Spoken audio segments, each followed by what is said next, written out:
में एक बहुत बड़ी घटना हुई है, एक बहुत बड़ा खुलासा हुआ है और ये खुलासा आसानी से नहीं हुआ है।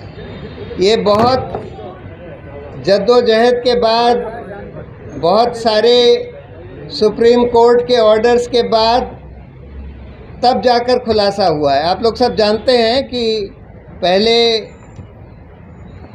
जब सुप्रीम कोर्ट ने 3 हफ्ते का टाइम दिया स्टेट बैंक को कि भाई आप ये सारा डेटा, किसने बॉन्ड दिए, किसने बॉन्ड लिए, ये सब पब्लिक करिए, सारे डिटेल पब्लिक करिए, तो 3 हफ्ते बाद स्टेट बैंक ने बोला कि हमको 3.5 महीने और चाहिए, क्योंकि ये 22,000 बॉन्ड खरीदे गए, 22,000 बॉन्ड एनकैश करे गए। दोनों को हमारे पास 2 साइलोज में, उनको मैच करने में हमको 3.5 महीने लगेंगे, ये उन्होंने बोला।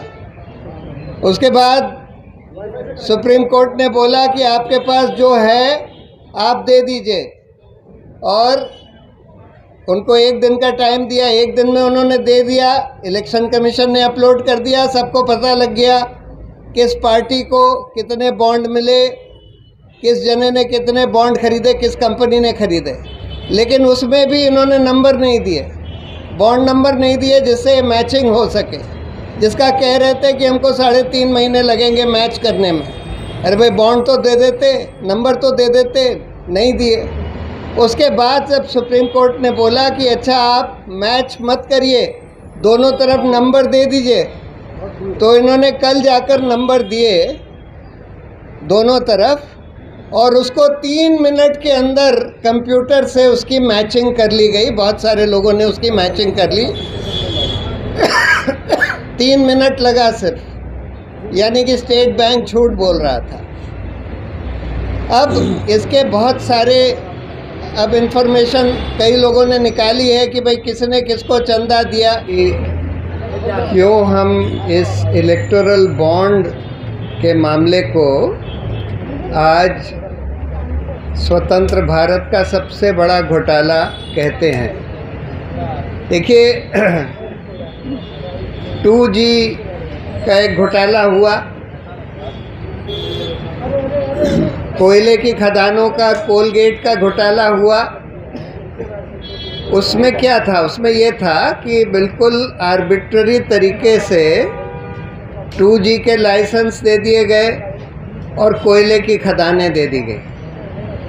उस केस में मनी ट्रेल नहीं थी, लेकिन सुप्रीम कोर्ट ने एक कोर्ट मॉनिटर्ड इन्वेस्टिगेशन ऑर्डर किया।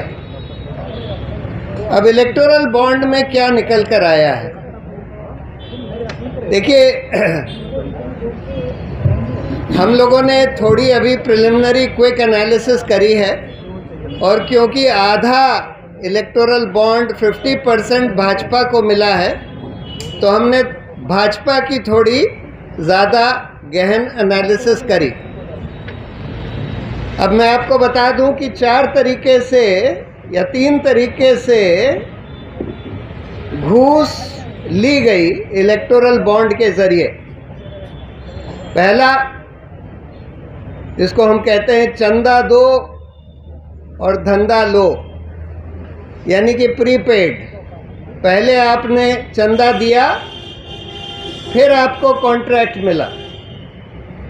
दूसरा, ठेका दो, ठेका लो, रिश्वत दो, यानी पहले आपको ठेका मिल गया, उसके तुरंत बाद या उसके जल्दी ही आपने इलेक्टोरल बॉन्ड उस पार्टी को दे दिए जिस पार्टी की सरकार ने आपको ठेका दिया।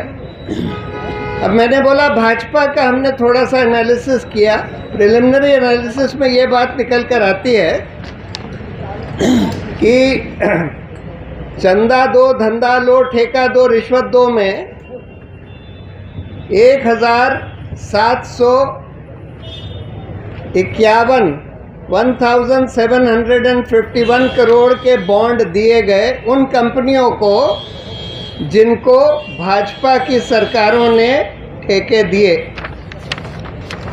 और ठेके कितने के दिए? 62,000 करोड़ के 62,000 करोड़ के ठेके दिए गए। अब देखिए, इसमें एक बात समझने की है, चाहे उसमें आपको या भाजपा को जो रिश्वत मिली by way of electoral bond, चाहे वो 1751 करोड़ ही रही हो, लेकिन कॉन्ट्रैक्ट 62,000 करोड़ के दिए गए उन कंपनियों को जिन्होंने ये इलेक्टोरल बॉन्ड दिए। अब क्यों हम कहते हैं कि कई लोग सोचते हैं कि भाई ये तो कंपनियों का पैसा है, उन्होंने दे दिया, उससे जनता का क्या लेना देना। ठीक से देखिए तो ये जनता का पैसा है, क्योंकि जनता का पैसा इन कंपनियों को, इन सरकारों ने जनता का पैसा ठेके के तौर पर दिया है और 62,000 करोड़ दिया है। और उसमें कितना अवैध दिया है ये तो कहा नहीं जा सकता कि मतलब अगर इसमें घूस की बात नहीं होती, चंदे की बात नहीं होती, तो ये 62,000 के कॉन्ट्रैक्ट हो सकता है 40,000 के ही होते, यानी हो सकता है 20,000 22,000 करोड़ जनता की जेब में से निकल गया इस 1751 करोड़ के बॉन्ड के नाम पर घूस देने के लिए। उसी तरह से बहुत सारी कंपनियां, 41 कंपनियां हैं जिनके ऊपर ईडी, आईटी या सीबीआई ने रेड करे और उन्होंने चंदा दिया।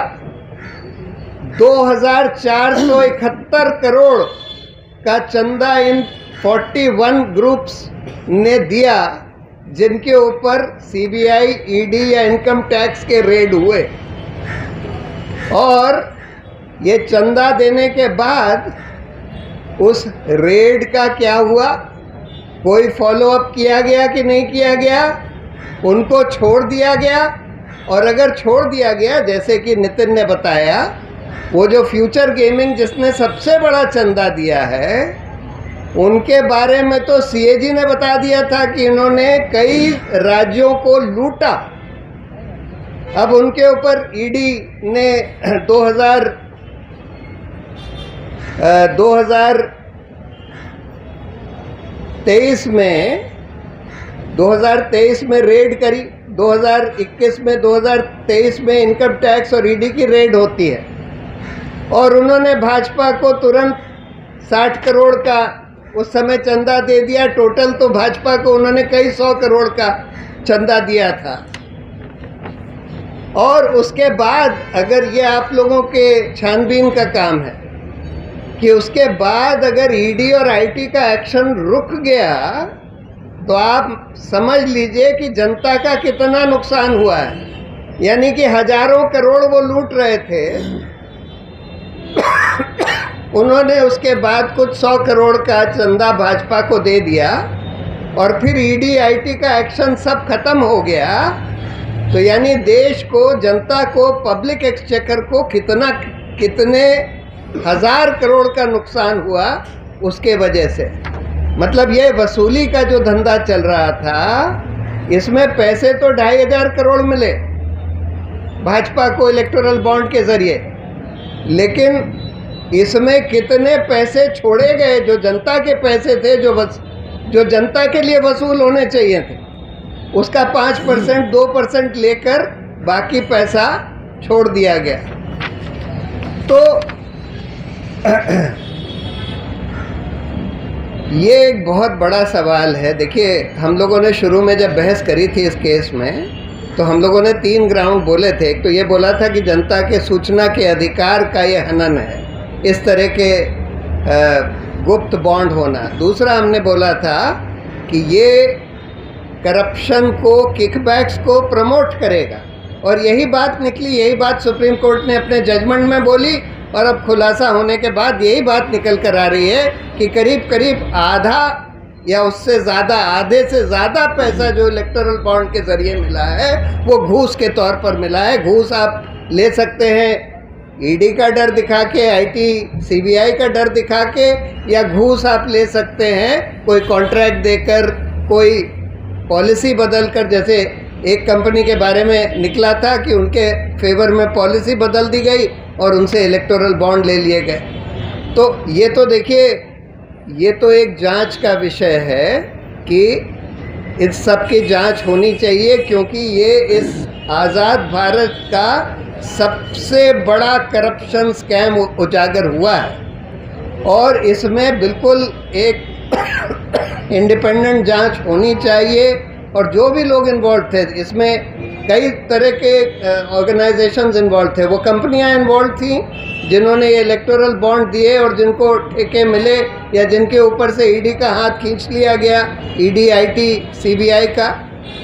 उसमें कौन अधिकारी इन्वॉल्व थे, उसके बाद ईडी, आईटी और सीबीआई के लोग, जो लोग इसमें शरीक हो गए इस पूरी कॉन्स्पिरेसी में कि इनका इस्तेमाल करके हफ्ता वसूला जाए, मतलब ये पैसा वसूला जाए, तो वो कौन थे और सरकार और भाजपा के कौन लोग थे जो इस पूरे ये ट्राईपार्टाइट कॉन्स्पिरेसी हुई। और अगर ठेका देने की तो उसमें सरकार के और भाजपा के कौन लोग थे और इन कंपनियों के कौन लोग थे जो उस कॉन्स्पिरेसी में, कि मतलब चंदा दो और ठेका लो वाली कॉन्स्पिरेसी में, जो कि सीधा सीधा प्रिवेंशन ऑफ करप्शन एक्ट में करप्शन होता है। तो ये चीज़ बाहर आनी चाहिए, इस पर पूरी तहकीकात होनी चाहिए। सवाल ये है कि तहकीकात करेगा कौन? जब इन एजेंसियों की ही तहकीकात होनी है तो कौन तहकीकात करेगा? ऑब्वियसली कोई इंडिपेंडेंट एसआईटी का गठन होना पड़ेगा अगर इसकी ईमानदारी से तहकीकात होनी है। लेकिन अभी तो आप लोगों को, आपकी सबकी ड्यूटी है कि इसकी पूरी छानबीन करिए कि भाई इन लोगों ने कब पैसा दिया, कब इनके ऊपर ईडी की रेड हुई या आईटी की रेड हुई, कब हाथ खींच लिया गया, उसके बाद कुछ हुआ कि नहीं हुआ।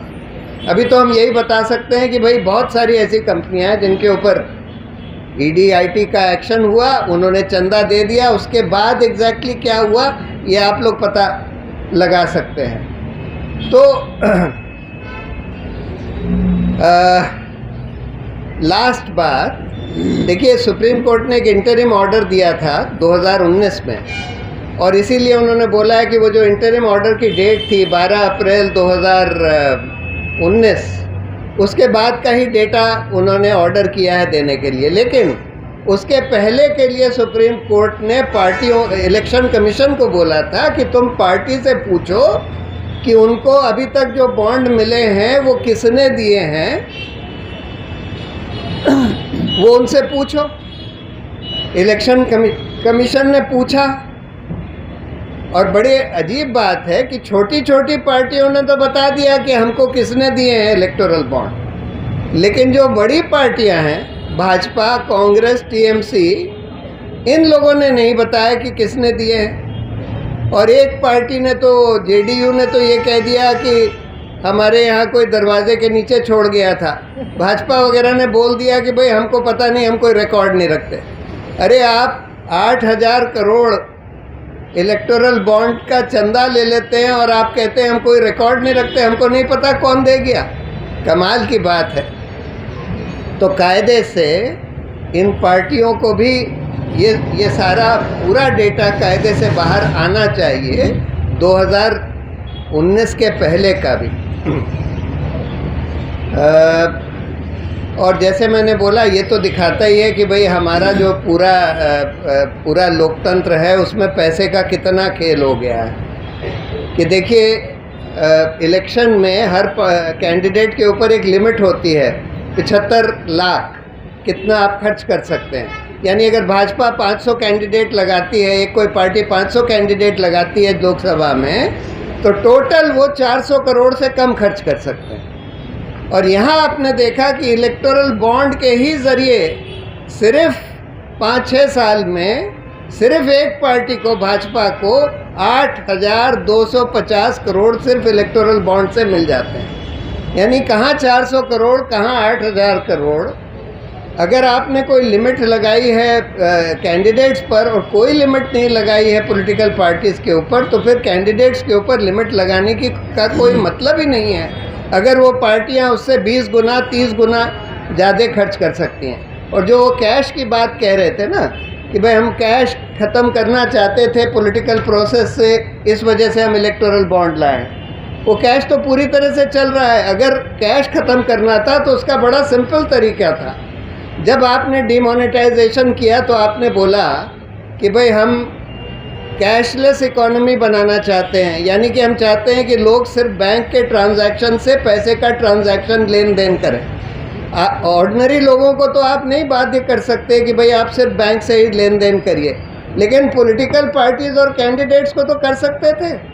एक लाइन का रिप्रेजेंटेशन ऑफ पीपल एक्ट में बस अमेंडमेंट लाना था कि political parties and candidates will only take money and spend by banking channels and will not be entitled to take cash or spend in cash। अगर आप ये कर देते और अगर आपको पकड़ लिया गया कैश लेते हुए या देते हुए, तो फिर उसको करप्ट प्रैक्टिस माना जाएगा, आपको डिस्क्वालीफाई कर दिया जाएगा। इतना सा अमेंडमेंट लाना था, उससे कैश करीब करीब बंद हो जाता, लेकिन वो लाए नहीं और उल्टा इलेक्टोरल बॉन्ड ले आए, जिससे जो वाइट मनी भी था, जो बैंक के थ्रू भी था, वो भी सारा पैसा अवैध होकर इस तरह से घूस वूस के थ्रू दे दिया। That is very unfortunate. Unfortunately हुआ ही है। जैसे अब लेवल प्लेइंग फील्ड की बात है, देखिए आज तो प्लेइंग फील्ड बिल्कुल ही लेवल नहीं है। पैसा सब एक पार्टी के पास है, दूसरी पार्टियों का तो पैसा फ्रीज कर दिया है। सरकारी पैसा भी वो पार्टी जो पावर में है इस्तेमाल कर रही है। सारा सरकारी पैसे पर एडवर्टाइजमेंट हो रहा है, सेल्फी पॉइंट्स वगैरह बनाए गए हैं, विकसित भारत कैंपेन सरकारी अफसरों को यूज़ किया जा रहा है, सरकारी हवाई जहाज़ यूज़ करे जा रहे हैं प्रधानमंत्री की कैंपेन वगैरह के लिए। और मीडिया जो है ज़्यादातर सरकार के कंट्रोल में आ गई है। उन्होंने एडवर्टाइजमेंट्स के थ्रू या ईडी वगैरह का डर दिखाकर सबको कंट्रोल में ले लिया है। सिर्फ जो अल्टरनेट मीडिया है, जो आज मतलब मेन स्ट्रीम मीडिया में तो इक्के दुक्के हो सकते हैं, लेकिन अल्टरनेट मीडिया में लोग हैं, वो लोग काम कर रहे हैं, उसके ज़रिए कम से कम ये इन्फॉर्मेशन लोगों तक पहुंचनी चाहिए। So in my view you see these ED etcetera which are investigating Kejriwal और many other people, they have lost the moral right to investigate anything, and I hope that one of the fallouts of this whole electoral bonds expose would also be to look into the whole control of the government over the ED, CBI, IT, etc., and how the government has used these agencies for their own ends in order to stifle the opposition, in order to extract money, etc., etc. I do not know what really happened in this case. All that I know is, in this liquor case, all that I know is that there is no documentary evidence against Kejriwal or probably even against Manish Sisodia in this matter. The only evidence that the ED seems to be relying upon is some oral evidence of the approver. And that approver, as we have seen, is of a company, as Anjali has told you, is an officer of a company who has paid the BJP by way of electoral bonds and thereafter became approver and thereafter gave more electoral bonds, etc. So, I mean, in a case where you have such transparent evidence of the governments giving, governments belonging to those very parties giving contracts, letting go of regulatory action through the ED, etc., and then getting electoral bonds, or around the same time getting electoral bonds, you are arresting a chief minister. In my view, it's totally wrong to arrest a chief minister on the eve of elections on the basis of such evidence of an approver.